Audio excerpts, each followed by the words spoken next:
Hello, everyone, and welcome back to Homeschool and Chill, the YouTube channel that seeks to alleviate your stress and anxiety about homeschooling. My name is Corinne, and if you're not already subscribed to the channel, go ahead and do that right now so that you will be notified whenever I release a new video.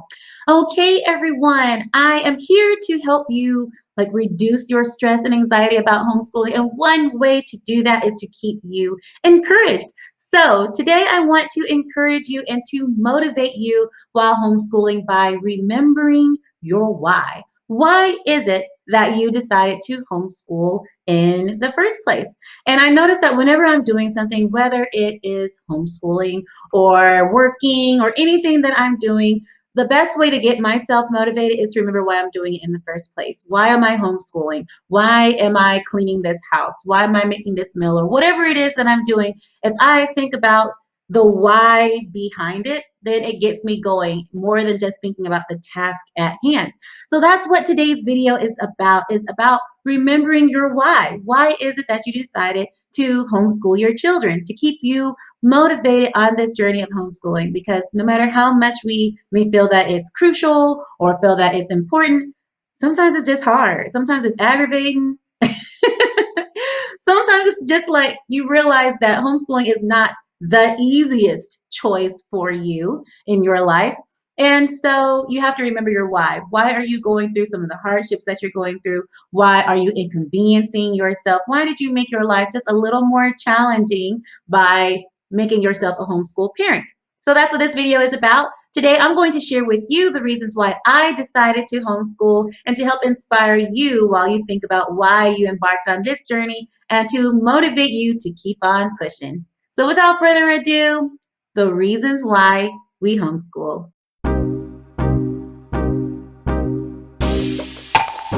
So one of the reasons why I decided to homeschool, or the very first reason why I decided to homeschool, it kind of happened organically. I wasn't really thinking about homeschooling per se, but I know that I always had in mind that I wanted to be very involved in my children's lives, and I wanted to be their primary caregiver. I wanted to raise my own children, and that's a sentiment that I had even when I was a child. I guess because I grew up with a stay-at-home mom. My mom did work outside the home from time to time, but usually, she might work for a year until she kind of got tired of it, and then she'd return back home, or she'd work out of the home. But for the most part, my mom was a stay-at-home mom for my entire childhood, from the time I was small all the way up until I graduated high school. So I've seen that modeled. I was able to see what it was like to have my mom always there. When I did go to school, my mom was always showing up to different events that was going on at school. She went and visited my teachers, whether I was doing well or whether I was messing up, she was there. Everybody knew my mom by name. The students knew her, the teachers knew her. She was very involved. And so I knew that I wanted that for my children, just to really be involved with them. And even though I did know that I wanted to pursue a career, I knew that at some point I wanted to be at home with my children. Even if I didn't do it all the way up through, high school like my mom did, I did know that at least while my children were small, I wanted to be the one taking care of them and raising them. I knew that I didn't want them to be in daycare. And so that's how it all started. It started off where I was working as a second grade teacher. I got pregnant. And I knew, oh, wow, I only got to teach second grade for 1 year. And now I have a child on the way. So, after my first year of being a teacher in the classroom, I've been a substitute teacher, a preschool teacher, and tutored and different things like that. But actually being a second grade teacher, I did that for 1 year. And then my oldest was born. And I didn't teach anymore after that. I stayed home to take care of her myself. And so in doing that, she got older and more children came along, my second born and my third. And so then my oldest, she reached the age where she would go to school. And so I had a decision to make. I was used to having my baby at home with me every single day, and I was used to her being with her sisters every single day. And I had to really sit there and think if I wanted that to change. And really, when I was looking at public schools, I wasn't having it. I just wasn't happy with public schools. I wasn't, even when I was a teacher at a private school. And so it was the situation where I was anyway, I can't say this across the board with all schools and different situations, but I know that the school that I was teaching at was better than the public schools in the area at the time. And so I knew that public schooling was out of the question. And so I had to consider private school. And I attended private school for a large chunk of my education. I went to public school from kindergarten until fourth grade. And then from fifth grade all the way up through high school, I went to private school. So I know the differences there from my own experience.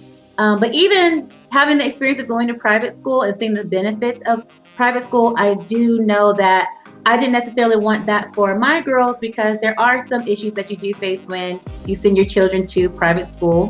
There's the benefits of the school being smaller, but that's also a negative when it comes to cliques and things like you're basically stuck with some of the same children all the time. And if you don't get along with them, you're just kind of stuck with the same crowd all the time. And then being a Black family, there are some issues that you do face where where you would normally be in a situation in a public school where there is a little more diversity.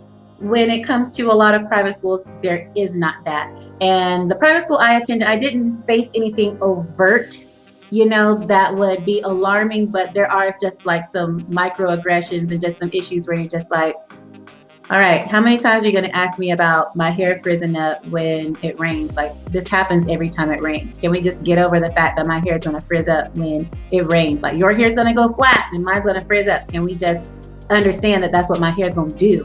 Okay. Just things like that, or it was just microaggressions. But I had a pretty good experience compared to some people, but still, there were a lot of things I just did not want my girls to have to deal with, or just pretty much going to school with children when these other children have pretty much had no experience being around people of color besides your child.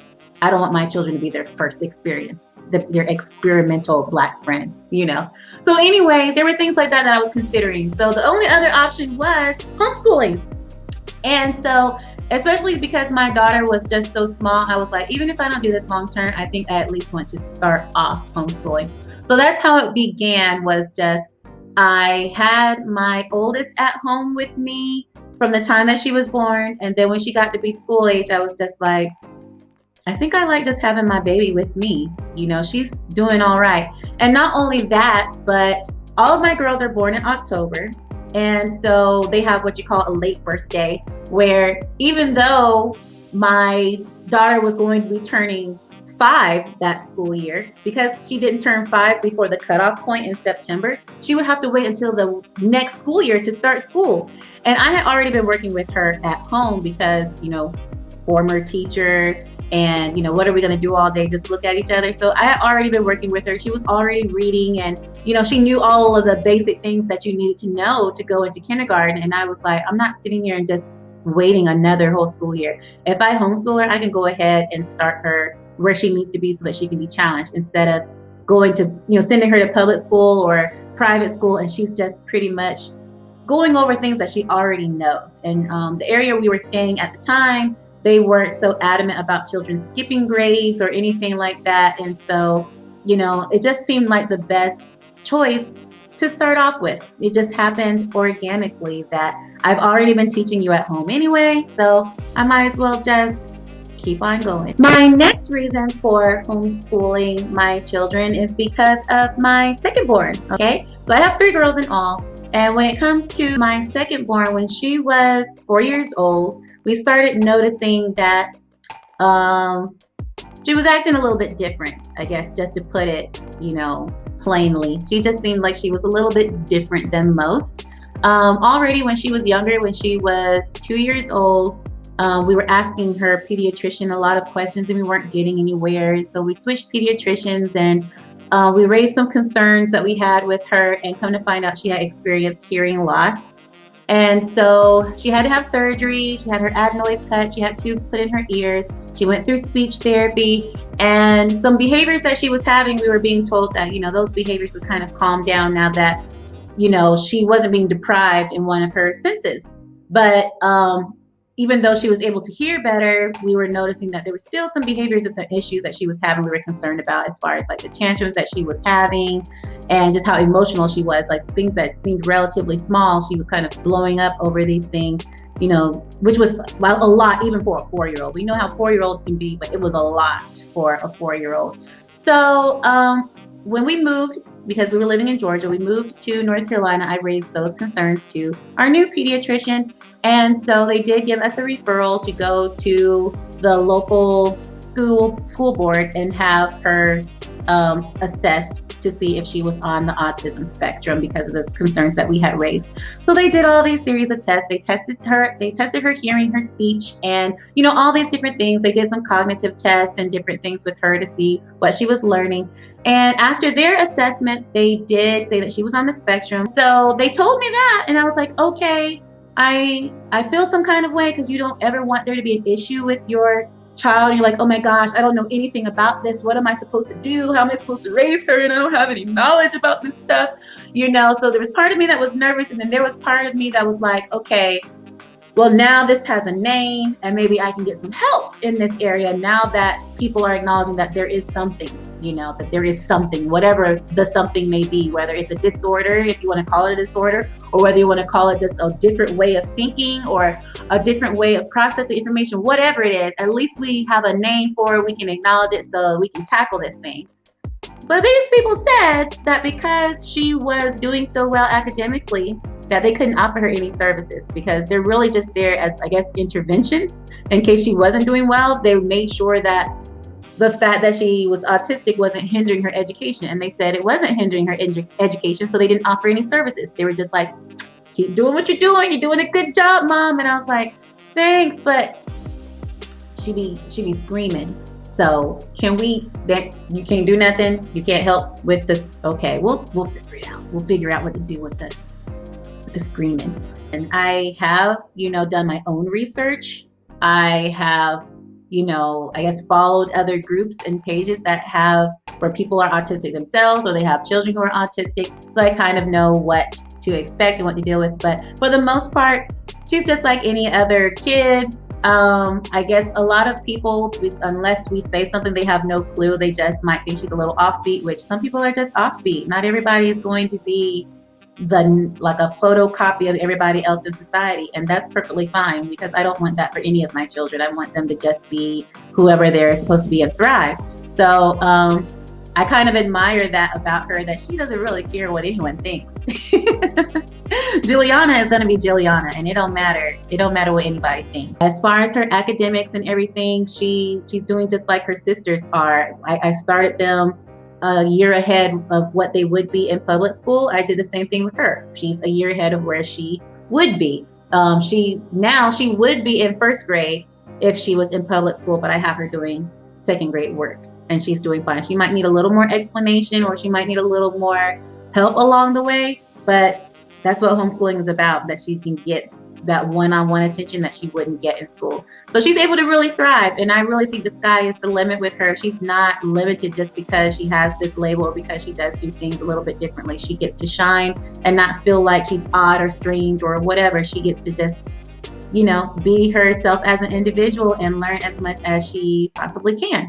Okay, so the next reason is because of my youngest. It's like every girl brings a reason to the table why I homeschool, and then there's like collective reasons. But when it comes to my youngest daughter, who is currently 4 years old, I'm glad I'm homeschooling her, because I really think that sending her anywhere else would be holding her behind, because she has been in the house with two sisters who have been homeschooled. So even before I was really intentionally homeschooling her, she was learning. She was listening to everything that was going on with them. She wanted to be in the room, even if she was, coloring or doing a puzzle or whatever. She was in the room and she was soaking everything up like a sponge. She has been reading since she was 3. I think she knew her letter sounds even before her 3rd birthday. She was starting to kind of pick up on letter sounds, and I was like, how do you know your letter sounds? I didn't teach you that. I guess I was teaching, but it was inadvertently. I was working with her sisters when they were learning to read, and she was picking it up. And so when she was 3, she started to notice, if I put these sounds together, they make words. So she started doing that, and then I started, intentionally working with her at 3 years old to practice her reading. And so now she's 4, and I won't say that she's right there with my second born, but she's not too far behind her. Like if this is my 6-year old with reading, but my 7-year old would be here, and then my 6-year old is here, and then my 4-year old is right here. Like they're right behind each other. And so I even see that with what I choose as far as pulling resources or a curriculum or whatever with them. They're right behind each other like stair steps, even though there's a little more space between my two youngest girls. So I have my 7-year old working at a 3rd grade level now. She just started her 3rd grade year this school year. My 6-year old is working at a 2nd grade level, and my 4-year old is working at a 1st grade level. So I do have to make some accommodations, of course, because she is 4, and we do have to keep in consideration her attention span.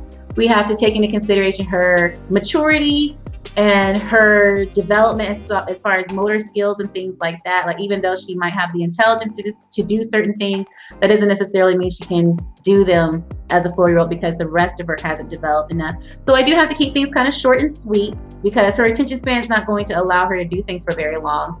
Developmentally, like her motor skills, I can't sit there and expect her to do as much with as far as worksheets and writing sentences or things like that because her hands aren't even developed enough. If you look at the x-rays of a 4-year-old hand and a 7-year-old hand, like there's bones that a 4-year-old does not have yet. So that kind of affects, how tired your hand gets, how quickly, and how you can control your pencil. So I don't have like a lot of like work that she has to do as far as worksheets and things like that. But I do challenge her. And our next reason for homeschooling our girls is, oh gosh, it's like a whole bunch of reasons in one, if I'll be perfectly honest with you. It's because it kind of draws back to my original reason that I wanted to be the one to be influencing my children and raising my children. So once my girls were no longer small, where, daycare was no longer in the equation, and now we had to consider school, I still had the same feelings that I wanted to be my children's influence. I didn't want a whole bunch of other outside influence that could possibly be negative, and I have no control over what kind of influence these influences have on my children. And so, there's different layers to, I guess, who we are. First of all, we are a Christian family, and so we wanted our Christian values to be reflected in what we were teaching our girls. And not only are we Christian, but we're apostolic Christians. And so we wanted to make sure that what we were teaching our girls, what we were exposing them to, that they were really getting part of who we are and really maintaining the values that we have. And even though they're going to have to go out into this world where there's just differing opinions and different morals and values and all that, we just wanted to give them a firm foundation where they just weren't going to have all these opposing views coming at them. We did want them to have not only a strong academic education, but a strong faith, strong religious education as well. And we're able to provide that at home, and they're not going to get that at school. They're not going to get any kind of religious education unless we put them into into private school, like a Christian school. But even then, sometimes you have to be careful and be like, is that really what the Bible says? Or is that just like what people just want to do? Like nobody's perfect, but we're not going to sit here and play with scripture and twist it up. Okay. If we're going to say we're Christians, then let's be Christians, So, and I think that's one problem that a lot of people have with Christians, period, is because we don't practice what we preach. So we try our best. We mess up, we follow whatever, but we're trying to practice what we preach. It's just like culture, heritage, race type issues. We know that as far as our heritage as Black people and everything, they're not going to get a lot of that in public school or private school. I know just my education, like, really, since I've been a homeschool mom, I've learned more about Black history now than I did in all of my time of schooling. Most of my Black history knowledge has come from me being a homeschool mom and me going and researching and finding these resources to teach my children. I'm learning alongside them. And so I think that's really a detriment to any people to not really know where you came from, besides just like the worst part that, oh, your people were oppressed for over 400 years. And like after you were freed as slaves, like you were still oppressed, and like things aren't that great. Like that's not all there is to being a Black person. There's so many excellent, just record breaking, mind boggling things to our people, and our children should know that so they can know that they're capable of those things too, not just like, oh, we're at the bottom of the totem pole socially in this country. So, it's things like that so our girls can know about our history, have pride in their heritage. And part of that too is just not to feel ashamed or feel odd about being who they are. It's like our children need to see who they are and have pride in who they are too, and not feel like, everything that's great, everything that's awesome, everything that's popular is something that I'm not. So I didn't want my children growing up with that. And I can even see, like, even though they're still small, I can see the benefits of a lot of that. I hear my girls saying things about their skin and saying things about their hair that I never would have said as a little girl that age. I wouldn't have looked at myself with that much pride and happiness at their age. So I don't know. I kind of grew up where it's like, oh, my hair needs to be straight. My hair needs to be straight. If my hair is not straight, then it's not looking good. But my girls are proud of their poofy hair. They talk about it. When they see other Black women with their hair in an afro or puffs or whatever, they just get excited and they love that. And I didn't really grow up seeing that. So, I feel good that I'm offering them something different. They love learning about Black history and, all these different things. And so I'm able to offer those things to my children while, also protecting them while they're still in these very delicate years of their life. I'm able to do a better job of protecting them from some of the prejudices and just awful things that children have to deal with when they're different. And my final reason for us homeschooling is because it just allows us to have more time together as a family. We get to spend time laughing together, playing together, learning together. We get to have a flexible schedule that allows us to have more family trips and do the things that we love together as a family. And that's just the main reason. We are doing everything that we can to just be the best family that we can, to give the best future to our children. And so everything that we're doing is for them. And it just makes me happy to know that we're building this foundation for them where they know that they always have their family there for them through everything. So I hope you like this video. I hope that you like, share, and subscribe. But most of all, love yourselves. Bye, loves.